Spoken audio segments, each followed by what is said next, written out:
কুমারগ্রামে বিজেপির বিজয় সংকল্প সভায় অংশ নিলেন বিরোধী দলনেতা শুভেন্দু অধিকারী। শুক্রবার কুমারগ্রাম থানা সংলগ্ন ফ্রেন্ডস ইউনিয়ন ক্লাবের মাঠে বিজেপির বিজয় সংকল্প সভায় অংশ নিলেন রাজ্য বিধানসভার বিরোধী দলনেতা শুভেন্দু অধিকারী। আলিপুরদুয়ার লোকসভা কেন্দ্রের বিজেপি প্রার্থী মনোজ টিগ্গার সমর্থনে আয়োজিত বিজয় সংকল্প সভায় বক্তব্য রাখতে গিয়ে তৃণমূল কংগ্রেস ও রাজ্য সরকারের কড়া সমালোচনা করেন বিরোধী দলনেতা। বিরোধী দলনেতা ছাড়াও জনসভার মঞ্চে উপস্থিত ছিলেন আলিপুরদুয়ার লোকসভা আসনের বিজেপি প্রার্থী মনোজ টিগ্গা, কুমারগ্রামের বিধায়ক মনোজ কুমার ওরাও, কালচিনির বিধায়ক বিশাল লামা, কোচবিহার কেন্দ্রের বিধায়ক নিখিল রঞ্জন দে, বিজেপির রাজ্য কমিটির সদস্য তথা দলের তপশিলি উপজাতি মোর্চার রাজ্য সহ সভাপতি দশরথ তির্কি, সদ্য বিজেপিতে যোগ দেওয়া তৃণমূলের প্রাক্তন ব্লক সভাপতি লুইস কুজুর সহ দলের রাজ্য ও জেলা স্তরের নেতৃত্ব। এদিন সন্ধ্যাবেলা ভিড়ে ঠাসা জনসভায় বক্তব্য রাখেন শুভেন্দু অধিকারী। জনসভা শেষে সাংবাদিকদের মুখোমুখি হয়ে বিরোধী দলনেতা বলেন, রাজ্য পুলিশের একটাই কাজ, সেটা তোলা তুলে ভাইপোকে পাঠানো আর ভোটের সময় তৃণমূলের হয়ে ভোট করানো। পুরো লড়াইটা হচ্ছে বিজেপি বনাম পুলিশের। সিএএ চালু নিয়ে বিরোধী দলনেতা বলেন, দেশে সিএএ চালু হয়ে গিয়েছে, কিন্তু মুখ্যমন্ত্রী সংখ্যালঘুদের সিএএ নিয়ে ভুল বোঝাচ্ছেন। আসন্ন লোকসভা নির্বাচনে প্রতিটি রাজনৈতিক দল জয়কে ছিনিয়ে আনতে বিচ্ছিন্নভাবে রাজনৈতিক প্রচার শুরু করেছে। গত লোকসভা নির্বাচনে উত্তরবঙ্গের শাসক দল তৃণমূল কংগ্রেসের তুলনায় আপেক্ষিক বিজেপি ভালো ফল করেছিল। তবে বর্তমানে লোকসভা ভোটে উত্তরবঙ্গে ঘাসফুল ফোটাতেই মরিয়া শাসক দল তৃণমূল কংগ্রেস। আজ কুমারগ্রাম থানা সংলগ্ন ফ্রেন্ডস ইউনিয়ন ক্লাবের ময়দানে জনসভা করতে আসছেন রাজ্যের বিরোধী দলনেতা শুভেন্দু অধিকারী। শুভেন্দু অধিকারীর জনসভা ঘিরে বিজেপি কর্মী সমর্থকদের উন্মাদনা তুঙ্গে। তবে এবারে ভোটের আগে উত্তরের মাটি থেকে তিনি কি বার্তা দেন, সেদিকেই তাকিয়ে রাজনৈতিক মহল। দলিত মহিলা জনজাতিদের উপরে অত্যাচার করেছে। এই রাজ্যে যদি হিংসা বন্ধ করতে হয়, বিস্ফোরণ বন্ধ করতে হয়, গোটা দেশের যত গুন্ডা খুনি দাঙ্গাবাজ এই রাজ্যে তারা শেল্টার নেয়। বাংলাদেশে বঙ্গবন্ধু মুজিবুর রহমানের খুনি, তাকে কোথা থেকে পাওয়া যায়? তাকে কলকাতা থেকে পাওয়া যায়, মাজেদ মাস্টার নামে লুকিয়ে রাখে এই মমতা ব্যানার্জির সরকার। পাঞ্জাবে দাঙ্গা হলে দাঙ্গাবাজদের ধরা হয় কলকাতা থেকে। দিল্লিতে হনুমান জয়ন্তীতে যারা সন্ত্রাস করেছিল তার সেই গুন্ডা ফিরোজ ধরা পড়ে কোথা থেকে? কলকাতা থেকে। আজকেও সকালবেলা দীঘা থেকে ধরা পড়েছে বাঙ্গালোরে বিস্ফোরণে যারা দায়ী তারা। এই রাজ্যটাকে ক্রমেই হাতের বাইরে পাঠাচ্ছে মমতা ব্যানার্জি। তাই এই নির্বাচনে বাংলাকে বাঁধাতে হবে, ভারতবর্ষকে সমৃদ্ধ করতে হবে। আপনারা বর্ডার এলাকায় থাকেন, পাশেই আসাম, একদিকে ভুটান, ওদিকে বাংলাদেশ। আপনারা জোট বেঁধে এই নির্বাচনে নরেন্দ্র মোদীজির মনোনীত প্রার্থী মনোজ টিগ্গাজিকে বিপুল ভোটে জয়ী করবেন, এই আবেদন রাখবো। চাকরি যারা চুরি করেছে, কয়লা যারা চুরি করেছে, গরু যারা পাচার করছে, তাদের বিরুদ্ধে আপনারা ভোট দেবেন। উত্তরবঙ্গে প্রকৃতি মা যা যা দিয়েছে সব কেড়ে নিয়েছে এরা। বালি থেকে শুরু করে, পাথর থেকে শুরু করে, জঙ্গলের গাছ থেকে, গন্ডারের শিং থেকে, হাতির দাঁত থেকে, এবং আপনারা দুষ্প্রাপ্য সাপ যাদের বীজ থেকে ওষুধ তৈরি হয়, সব পাচার কারা করে। কিছুদিন আগে কালচিনিতে গ্রেপ্তার হয়েছে ব্লকের তৃণমূল সভাপতি চন্দন কাঠ পাচার করতে গিয়ে, পাইথন পাচার করতে গিয়ে গ্রেপ্তার হয়েছে নাগরাকাটা থেকে তৃণমূলের নেতা। গোটা উত্তরবঙ্গকে এই পিসিআর ভাইপো পিছিয়ে দিয়েছে। তাই যেখানে মিটিং করতে আসছে লোক হয় না। আজকে দিনহাটায় মিটিং করেছে 4000 লোক, আর আমি বিকেল বেলা নাটাবাড়িতে মিটিং করেছি 20,000 লোক।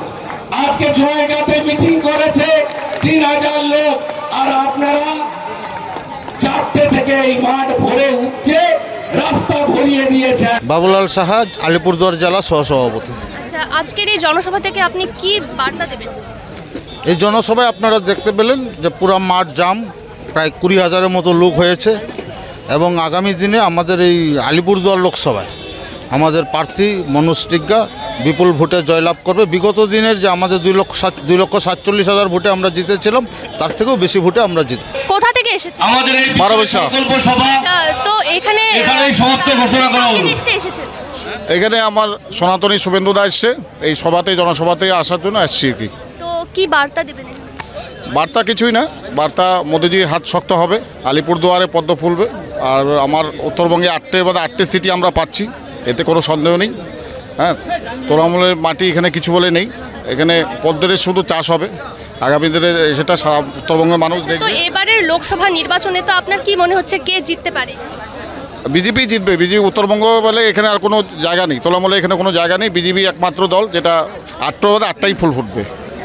আচ্ছা, তৃণমূল মানেই দুর্নীতি, হ্যাঁ, তো আপনারও কি তাই মনে হয়? একদম একদম একদম। তো আপনার মতামতটা কি বলবেন?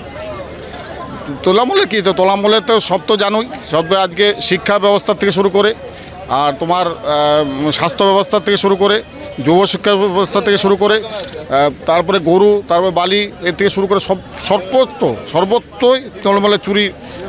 এটা নতুন করে আর বলার কিছু নেই।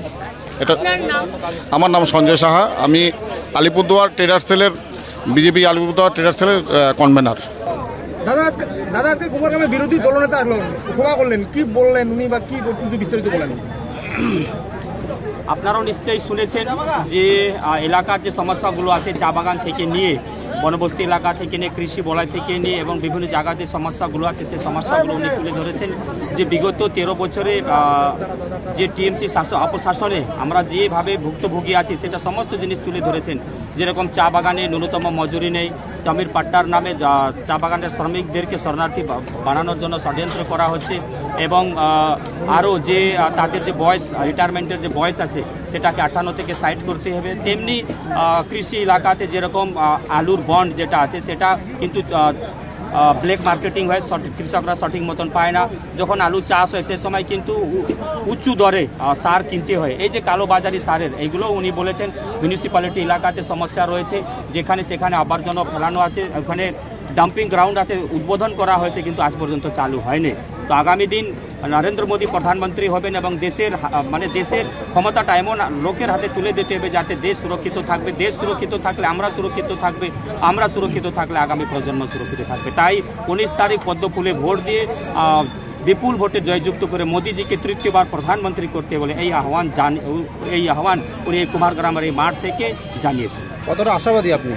আমরা সম্পূর্ণভাবে আশাবাদী আছি। বিগত 2019 সালে আমরা এই সিটটা 2,43,000-এর বেশি ভোটে জিতেছিলাম।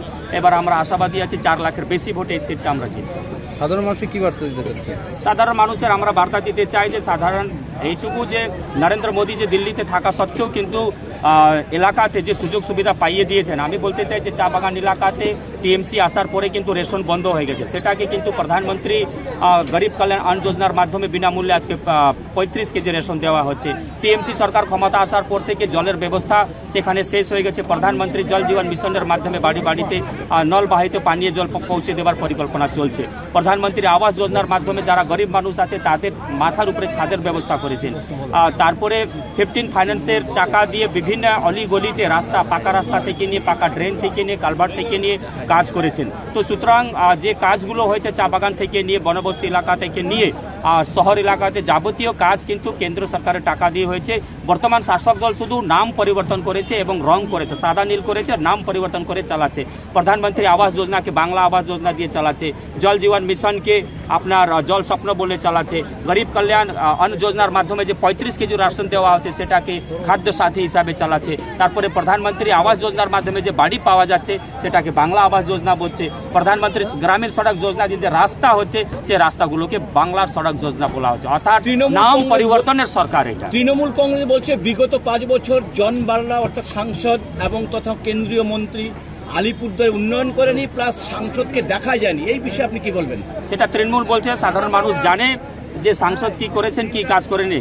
আর টাকা তো সংসদের টাকা তো সংসদের অ্যাকাউন্টে আসে না, ওইটা তো ডিএম এর কাছে আসে। তো ডিএম তো আপনাদের চামচাগিরি করে, তো ডিএম কি জিজ্ঞাসা করুন না কত টাকা আসছে, কত টাকা খরচ হচ্ছে। ডিএম এর কাছে আরটিআই করলে তো সব জলের মতন পরিষ্কার। তারা আপনারা সেই জায়গাতে যাচ্ছেন না কেন? শুধু মিডিয়াতে বলছেন যে সংসদ কাজ করে না। আপনি আরটিআই করুন, কত কাজ করেছেন, কত কাজ করেন নেই, কোথায় কাজ হয়েছে, কত টাকা আসছে, কত টাকা ফেরত গেছে, আপনি জলের মতন পরিষ্কার হন। রায়ডাক সেতুটার নির্মাণের ব্যাপারে উনি কথা দিয়েছিল এবং উনি হয়তো কাগজপত্র পাঠিয়েছে ঊর্ধ্বতন কর্তৃপক্ষের কাছে। এই বিষয়টা কি বলবেন আপনি? নিশ্চয়ই, আমি নিজে কাগজটা দেখেছি, উনি হোম ডিপার্টমেন্টকে পাঠিয়েছেন। সেখানে দেখুন, যুক্তরাষ্ট্র পরিকাঠামোতে কেন্দ্র সরাসরি কোনো কাজ করতে পারে না, রাজ্যের সহযোগিতা দরকার পড়ে। তাই আমাদের সাংসদ চিঠি লিখেছেন ডিপার্টমেন্টকে, ডিপার্টমেন্ট আবার নবান্নতে চিঠি লিখেছে, কিন্তু নবান্ন থেকে কোনো সদুত্তর পাওয়া যায়নি। এইবার যে ডিপিআর তৈরি হবে, ব্রিজের জন্য যে ডিপিআর তৈরি হবে, সেটা তো কেন্দ্র থেকে ইঞ্জিনিয়ার আসবে না, সেটা তো রাজ্য সরকারের যে পিডব্লিউ ডিপার্টমেন্টে যে এক্সিকিউটিভ ইঞ্জিনিয়ার, সুপারিনটেন্ডিং ইঞ্জিনিয়ার আছেন, তারা ডিপিআর বানিয়ে পাঠাবে। উনারা ডিপিআর বানিয়ে দিল্লিতে পাঠিয়েছেন, সেটা যদি পাস না হয়ে থাকে তার জন্য আমাদের সাংসদ দায়ী থাকবে। কিন্তু আমি ডিপিআর পাঠাবো না, আমি কোনো এস্টিমেট করব না, আর এখানে এসে ভাষণ দেবো যে ব্রিজ হলো না, আপনি পাঠান, কাজ না হয় তারপরে আমাদেরকে বলবেন।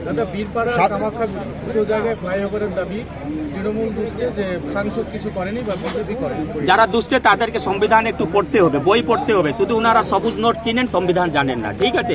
আবারও বলি, যুক্তরাষ্ট্র পরিকাঠামোতে কিছু কাজ থাকে যে কেন্দ্র সরকার একা করে, কিছু কাজ থাকে রাজ্য সরকার একা করে, আর একটা কনক্রিট লিস্ট থাকে, যৌথ তালিকা থাকে, সেখানে রাজ্য এবং কেন্দ্রকে সংযুক্তভাবে কাজ করতে হয়। এইবার যেখানে টাকা লাগবে একটা ওভারব্রিজ বানানোর জন্য, ফ্লাইওভার বানানোর জন্য যা টাকা লাগবে তার 50% রাজ্য সরকারকে দিতে হয়, 50% কেন্দ্র সরকারকে দিতে হয়। এইবার কেন্দ্র সরকার 100% টাকা দেবে বলেছে, যত টাকা লাগবে 100% টাকা দেবো। এবার রাজ্য সরকারের দায়িত্ব যে জমি তাদেরকে অধিগ্রহণ করে দিতে হবে, কেননা ল্যান্ড রাইটস আর রাজ্য সরকারের অধীনে থাকে।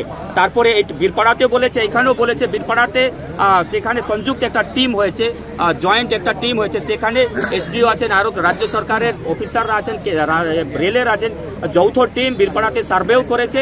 সার্ভে করে দেখুন, এইবার তো যারা ইনক্রোচমেন্ট, যারা ওইখানে জমিটাকে দখল করে বসে আছে, তাদেরকে তো সরাতে হবে সেখান থেকে। তো আমরা কেন্দ্র সরকারকে বলেছি তাদেরকে কম্পনসেশন দিতে হবে। কেন্দ্র সরকার আমাদের কথা মাথায় রেখে কম্পনসেশনে রাজি হয়েছে। এইবার ওইখানে কয়টি দোকান আছে, কয়টি বাড়ি আছে, তার সার্ভে করে তো বের করে আনতে হবে। যত বাড়ি উচ্ছেদ হবে তাদেরকে কম্পনসেশন বাবদ কত টাকা দিতে হবে, সেটাকে রাজ্যকে ঠিক করে দিতে হবে। সেটা কেন্দ্র সরকার সরাসরি দিতে পারে না, ডিএম এর মাধ্যমে সেই টাকাটা বিলি হবে, জায়গাটা খালি হবে, টেন্ডার হবে, কাজ হবে। রাজ্য সরকার এবং রেল বীরপাড়াতে জয়েন্ট সার্ভে করেছে, এখানেও সার্ভের কাজ চলছে, বীরপাড়াতে অলরেডি হয়ে গেছে, সার্ভের কাজ হবে।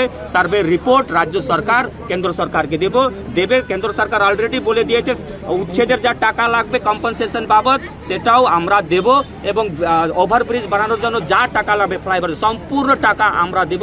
শুধু রাজ্য সরকারকে জমি অধিগ্রহণ করে দিতে হবে, এবং যত বাড়ি উচ্ছেদ হবে, কত টাকা বাবদ, কত অ্যামাউন্টটা কি আসবে, সেটা যদি সরকার বলে দেয়, সেটা কেন্দ্র সরকার অ্যালটমেন্ট করে দিবে, সেটা ডিএম এর মাধ্যমে ডিসবার্সমেন্ট। এক কথায় শুভেন্দু অধিকারী রাজ্য সরকারের তীব্র সমালোচনা সহ মোদী সরকারের নানান প্রকল্পের কথা তুলে ধরেন। আসন্ন লোকসভা নির্বাচনে তিনি উত্তরবঙ্গে পদ্মফুল ফোটানোর বার্তা দেন এই জনসভা থেকে।